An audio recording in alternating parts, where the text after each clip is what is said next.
반갑습니다. 아파트 가격 시황 파가시 시작하겠습니다. 오늘 블룸버그에서 속보가 터지면서 정말 깜짝 놀랐죠. 월가 예상까지 완전히 지금 뒤집혔는데 미연준이 올해 기준금리를 3번, 진짜 이게 정말이라면 정말 미쳤다라는, 정말 제가 이렇게 헛웃음이 나올 정도로, 아니 미연준이 기준금리를 3번, 그것도 월가에서, 그 블룸버그에서 속보가 나올 정도면 굉장히 비중 있는 기관의 전망일 텐데, 자, 월가 이제 대형 자산 운영사죠. PGIM에서 파격적인 전망을 내놨는데, 끈질긴, 정말 끈질긴, 사실 뭐 끈적끈적한 뭐 이런 표현도 씁니다. 이 끈적끈적한 끈질긴 물가 상승 압력 때문에 연준이 강력한 긴축 정책을 쓸 수밖에 없다, 이런 얘기인데요. 아시겠지만 뭐 지난 5년간 물가 상승률이 목표치인 2%를 계속 웃돌았다, 이 부분을 이제 지적을 했습니다. 그러면서 실질적으로 지금 미국 5월의 CPI도 어마어마하게 높게 나왔습니다. 뭐 2%가 아니라 뭐 4%를 벌써 넘었으니까, 그래서 전년 대비 4.2%라는 정말 어마어마한 지금 상승률이어서 2023년 이후에 가장 높은 지금 뭐 물가 상승률을 기록을 하고 있고요. 자, 에너지하고 식품을 제외한 근원 CPI, 아까 뭐 그걸 우리가 헤드라인 CPI라고 하면 이 코어 CPI라고 하는데, 이 근원 물가도 2.9%나 상승을 했습니다. 그래서 4월에도 이제 2.8% 상승해서 계속 지금 물가가 고공행진을 하고 있는데, 특히나 지금 뭐 미연준 같은 경우에는 이런 근원 CPI 같은 것도 뭐 자세히 보니까요. 자, 더더구나 미국의 5월 PPI도 전년 대비해서 6.5%나 상승을 했습니다. 자, 이 PPI라는 건 이제 생산자 물가 지수죠. 결국 생산자 물가 지수가 올라간다는 거, 이 도매 물가 지수가 올라간다는 것은 곧 소매 물가, 그냥 일반 물가 지수가 올라갈 수밖에 없다라는 거죠. 그래서 이것도 2022년 11월 7.4% 이후에 3년 6개월 만에 최대 상승. 그러니까 모든 게 지금 물가 지표가 정말 폭발적인 이제 상승을 기록을 하고 있고, 자, 이것이 그냥 뭐 이렇게 누그러뜨려지는 게 아니라 계속 올라가면서, 그것도 5년 동안 뭐 2%를 계속 상회하는, 자, 이런 상황이고, 뭐 2%가 아니라 이제는 3%가 아니라 4%니까요. 자, 더더구나 지금 PPI 같은 경우에는 전월 대비해서도 1.1%나 상승을 했습니다. 그래서 다우에서 뭐 전문가들의 전망치가 0.7%인데 이것도 뭐 엄청나게 뛰어 올라가면서, 자, 결국 월가가 깜짝 놀랐죠. 그래서 전문가들 전망치들까지 상회하는, 자, 이런 일까지 지금 벌어지고 있습니다. 자, 결국 월가 자산운용사인 이 PGIM이 이 끈질긴 물가 상승 압력, 이 끈적끈적한 이 물가, 자, 이것 때문에 미연준이 올해 3번 기준금리를 인상할 수밖에 없다. 특히나 PGIM 같은 경우에는 2달 전까지만 하더라도 미연준이 올해 금리를 인하할 거다, 이런 전망을 하던 곳이었거든요. 근데 갑자기 지금 2달 사이에 이 엄청난 변화가 있었다라는 것은 지금 월가에서도 많은 지금 금융기관들이 이거 뭔가 뭐 그냥 어떻게 괜찮다 하면서 그냥 이거 너무 또 세게 이야기를 하면 또 갑자기 뭐 이렇게 충격을 줄 수 있기 때문에, 높은 물가 상승이 나와도 이것을 그냥 월가에서 뭐 이 정도면 괜찮은 거 아니야? 자, 이렇게 지금 좀 이렇게 뭉개고 가는 분위기가 없지 않아 있거든요. 자, 그러다 보니까 사실 미연준도 뭐 이런 어떤 지금의 뭐 주가나 뭐 또 대통령의 뭐 트럼프의 뭐 계속 뭐 인하하라는 뭐 이런 것들 때문에 시장도 그렇고 다들 이렇게 눈치를 보고 있는 이런 상황인 거죠. 그러니까 실제 물가는 지금 높게 나오고 있고, 자, 그래서 결국은 뭐 PGIM 같은 뭐 이런 자산운용사는 미연준이 올해 기준금리를 3번 인상해야 된다, 3번 인상할 거다, 뭐 이런 지금 전망을 하고 있는 거죠. 이런 상황이라면 그렇다는 얘기예요. 자, 더더구나 지금 방금 전이죠. 일본은행이 기준금리를 0.25% 인상을 했습니다. 뭐 계속 이거는 전망이 나왔었기 때문에 오늘 뭐 늘 시장은 그런 것 같아요. 뭐 아까 뭐 미연준 뭐 물가 뭐 얘기도 했지만 뭐 월가에서도 뭐 예상치하고 비슷하게 나왔어. 뭐 아니면 이 그나마 코어 CPI는 좀 뭐 괜찮게 나왔네. 뭐 이런 좀 해석을 좀 긍정적으로 해서 그냥 어느 정도 뭐 주가나 이런 것들은 유지해 간다 그러면 오늘 일본은행이 0.25%를 인상하고 결국 1%를 도달하면서 1995년 이후에 31년 만에 1%. 사실 뭐 일본은행은 계속 제로금리였고 마이너스 금리를 채택한 적도 있잖아요. 그럼에도 불구하고 지금 1%, 31년 만에 가장 높은 기준금리임에도 불구하고 자 결국 뭐 시장에서는 그거 뭐 예상했던 건데 뭐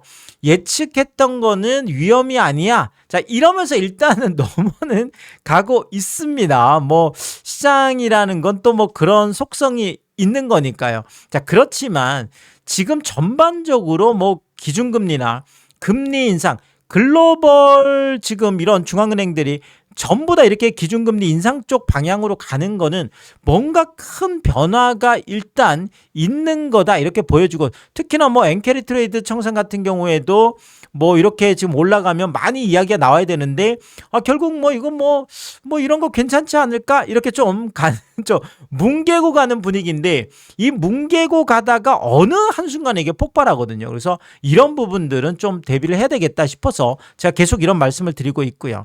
자 똑같습니다. 일본도 지금 뭐 5월에 기업 물가 지수가 6.3% 상승하면서 4월에도 5.3%였죠. 결국 기업 물가가 올라가고 생산자 물가가 올라가는 것은 결국 소비자 물가로 전이 되기 때문에 지금 뭐 미국도 그렇고 일본도 그렇고 지금 물가 때문에 다들 지금 난리가 난 거예요. 자, 그러면서 지금 다들 지금 인상 랠리를 하고 있는 거기 때문에 이것은 좀 심각한 상황을 일단 보여집니다.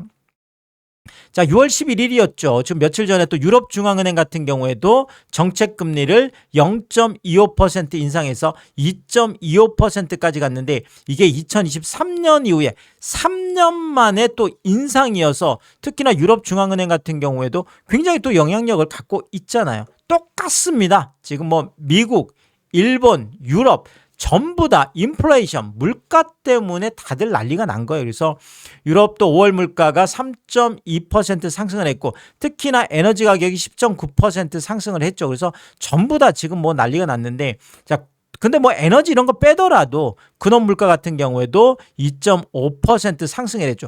사실 뭐 한국 같은 경우에도 똑같죠. 지금 뭐 물가가 우리도 지금 헤드라인이 지금 3.1% 지금 가 있고 코어 지금 근원 물가 같은 경우에도 2.5% 상승이어서 지금 유럽하고 거의 뭐 비슷한 수준의 물가 상승률을 한국도 지금 기록을 하고 있는 상황인 거고요.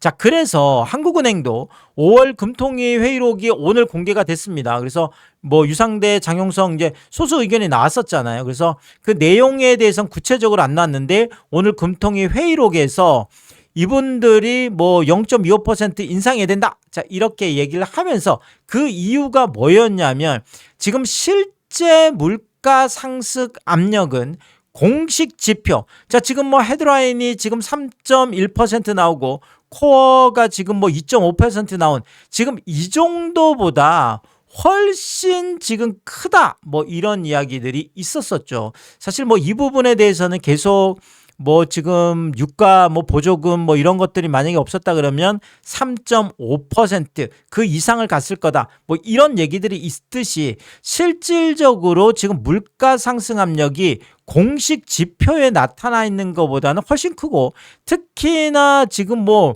신현성 총재도 계속 얘기를 하고 있는 이 생활 물가 있잖아요. 이 체감 물가. 이 체감 물가가 높아지면 결국 기대 인플레이션이 또 올라가는 거거든요. 그래서 이런저런 것들 때문에 모든 것들이 다 사실 뭐 생활 물가도 한 3.3% 상당히 높은 거잖아요. 그래서 실제 그러니까 금통위원들 한국은행의 이 기준금리를 정하는 금통위원들이 생각할 때도 지금 물가 상승 압력은 어마어마하게 크다라는 거죠. 그래서 아까 뭐 지금 뭐 PGIM 같은 경우에도 비슷한 그래서 뭐 상승 압력이 지금 크다. 그래서 억지로 지금 뭐 누르고 있는 것 같지만 이게 시차를 두고 언젠간 폭발할 수 있다라는 거죠.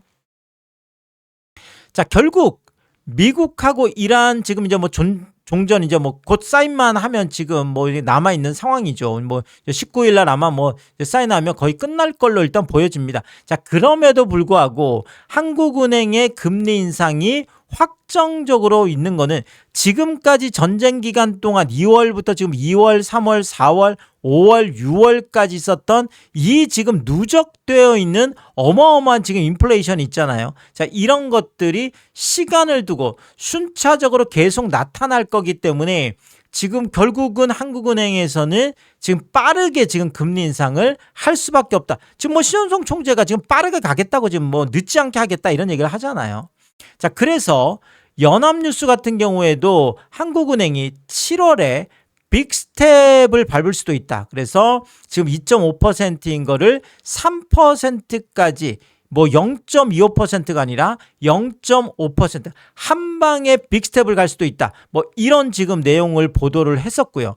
자, 그다음에 글로벌 지금 투자은행이죠. 시티 같은 경우에도 한은이 결국 최종적으로는 4%까지 갈 거다. 3.5% 얘기는 있었지만 지금 4%면 와, 이렇게 되면 뭐 기준금리를 도대체 뭐 얼마나 지금 올려야 되는 거예요. 그래서 빅스텝, 빅스텝, 빅스텝 이렇게 가면 최종 4%가 되는 거고요. 자, 그 다음에 지금 뭐 나눠서 간다 그러면 무려 6번이나 기준금리를 뭐 아까 미연준이 뭐 3번 올린다고 했지만 지금 한국 같은 경우에도 이렇게 되면 6번이나 기준금리를 올려서 4%까지도 갈 수 있다. 지금 이런 이야기들을 하고 있는데 어쨌든 간에 한국은행이 기준금리를 늦지 않게 빠르게 지금 올리겠다라고 하고 있어서 계속 이런 뭐 전망들이 나오고 있다. 그 다음에 지금 물가가 뭐 가장 사실 심각한 거죠. 자, 결국 기준금리가 올라가게 되면 은행금리가 고공행진을 말 수밖에 없죠. 사실 뭐 기준금리가 올라간다는 이야기만 나와도 시장금리인 국채금리가 엄청나게 튀죠. 국채금리 튀면 은행채 금리 올라가죠. 은행채 금리 올라가면 뭐 지금 뭐 가계대출 뭐 주택담보대출 금리든 뭐 신용대출이든 뭐 모든 것들이 다 지금 고공행진을 하고 있고 특히나 지금 금융당국에서도 가계대출을 줄이겠다고 하기 때문에 은행들이 금리를 올리는 것에 대해서 특별히 제재를 하지 않고 있거든요. 그러다 보니까 지금 시중은행의 주택담보대출 금리가 5대 은행이 7.5%까지 지금 가 있는 그래서 뭐 이제 거의 8%고 이렇게 되면 이제 뭐 10% 간다. 뭐 이거는 기정사실화 지금 돼 있는 상황이잖아요. 자, 이렇게 되면 결국은 이자를 못 갚는 개인, 이자를 못 갚는 기업들 안 그래도 지금 벌어서 이자도 못 갚는 한 개 기업이 10개 중에 4개다. 40%에 지금 육박 거의 뭐 40%잖아요. 그래서 어마어마한 이런 상황이고 자, 결국 이렇게 개인과 기업이 이자를 못 갚고 무너지기 시작하면 결국은 은행이 무너지는 거예요. 은행마저 위험한 거예요. 아니 우리가 뭐 IMF 때도 경험을 해봤고 그 다음에 뭐 금융위기 때도 다 경험해봐요. 아니 은행이 어떻게 무너질 수가 있어. 은행이 어떻게 문을 닫을 수가 있죠. 닫았잖아요. 뭐 실제로 닫았고 뭐 다들 경험을 해보신 일들이어서 결국은 이런 일들이 생길 수도 있다. 뭐 이런 이야기들은 이제 계속 나오고 있죠. 자, 이런 상황에서 사실 중앙일보그룹 사태가 연일 지금 일파만파가 지금 터지고 있는데 오늘 결국 중앙일보그룹 사태가 금융권 위기로 일파만파 갈 수 있다. 오늘 또 이런 이야기도 나와 있습니다. 그래서 오늘 또 중앙일보마저도 워크아웃을 추진하겠다. 정말 와, 너무나 이게 너무 빨리 진행되고 이게 너무나 막 이런 일들이 아니 중앙일보가 워크아웃을 한다고 사실 뭐 워크아웃이든 뭐 기업회생 뭐 기업회생은 법원에서 뭐 진행을 하는 거고 워크아웃은 뭐 이제 중앙일보가 자체적으로 뭐 채권단하고 이제 협상을 통해서 이제 해 나가는 뭐 방법은 자체적으로 하냐 아니면은 뭐 이제 법원이 하느냐라는 건데 일단 중앙일보는 법원 쪽으로 가는 것보다는 뭐 일단은 뭐 이제 채권단하고 이런 어떤 뭐 구조조정이나 이런 걸 통해서 이렇게 되면 사실 워크아웃이라는 것은 대규모 감원이나 이런 게 있을 수밖에 없잖아요. 일반적으로 워크아웃의 주체는 대규모 감원으로 가는 걸 경험적으로 우리가 알고 있기 때문에 자, 이렇게 되면 이제 뭐 이런 대기업들, 언론 대기업들마저도 지금 무너지는 뭐 이런 지금 상황으로 보여지고 있고요.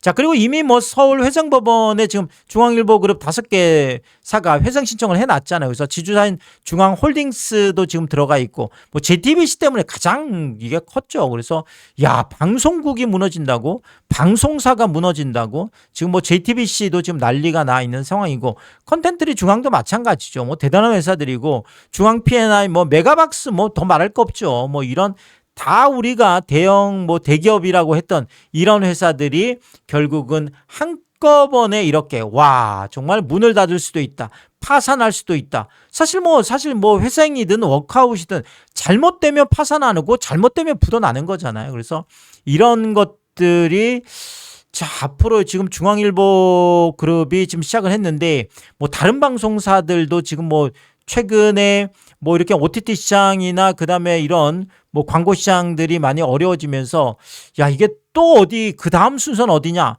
뭐 지금 이런 얘기가 지금 나올 정도잖아요. 그래서 와, 이런 것들이 앞으로 일파만파 지금 계속 지금 진행될 수밖에 없겠는데요. 자, 결국 중앙일보 그룹에 돈을 빌려준 금융기관이 1조 3천억 규모의 원금 손실 위험이 있다. 자, 이런 보도들이 오늘 많이 나와 있습니다. 그래서 은행이 무려 8,330억이고 특수금융기관이 1,640억인데 아시겠지만 이 특수금융기관도 그냥 은행이에요. 뭐 한국산업은행 같은 뭐 이런 이제 기관들을 보고 우리가 특수금융기관이라고 하는데 결국 뭐 은행이든 특수금융기관이든 그냥 은행으로 보자라면 결국 은행권에서만 조 단위가 터진 거예요. 거의 뭐 1조 가깝죠. 8,300억하고 1,640억이면 그래서 지금 조 단위가 은행권에서 좀 터진 거고 사실 증권사도 꽤 많죠. 1,250억이면 그다음에 지금 캐피탈이나 뭐 카드 같은 여신 전문 이쪽도 한 800억 정도 돼서 굉장히 다들 큰 규모들 결국은 뭐 이렇게 보시는 것처럼 기업 하나의 뭐 그 중앙일보 그룹이라는 하나의 기업이 이렇게 무너지면 거기에 따른 엄청난 파장이 있는데 이게 만약에 곳곳에서 막 무너진다 그러면 이게 우리가 겪었던 IMF나 이게 뭐 이제 글로벌 금융위기 이런 상황들이 또 오는 건 아닌가 이런 또 우려들이 있다라는 거죠. 자, 특히나 우리가 뭐 대표적인 특수금융기관이라는 게 아까 말씀드렸던 한국산업은행, 한국수출입은행, 중소기업은행, 뭐 이제 다 은행권들, 그 다음에 한국주택금융공사, 신용보증기금, 기술보증기금, 다 국책 뭐 은행이나 국책 지금 금융기관들이에요. 자, 근데 특히나 신용보증기금 같은 경우가 이렇게 좀 뭐 기업들하고 상당히 지금 연관이 많이 되어 있잖아요. 그래서 신용보증기금이 기업들이 못 갚은 빚을 대신 갚아주는 뭐 이런 역할들도 하고 있는데 결국 신용보증기금이 대신 갚아준 돈 이게 무려 4조 3천억이나 됩니다.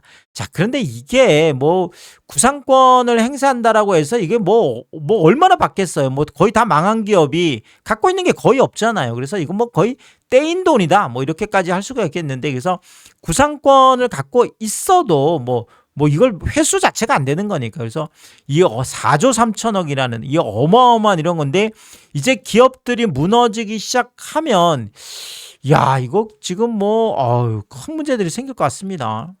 자, 결국 기업이 무너지면 은행뿐만 아니라 은행이 망하는 거 우리가 봤잖아요. 그래서 은행뿐만 아니라 공적 자금이 투입되고 자, 이렇게 되면 국책금융기관까지도 위험해질 수 있는 자, 이런 일들이 지금 뭐 예견이 되어 있습니다.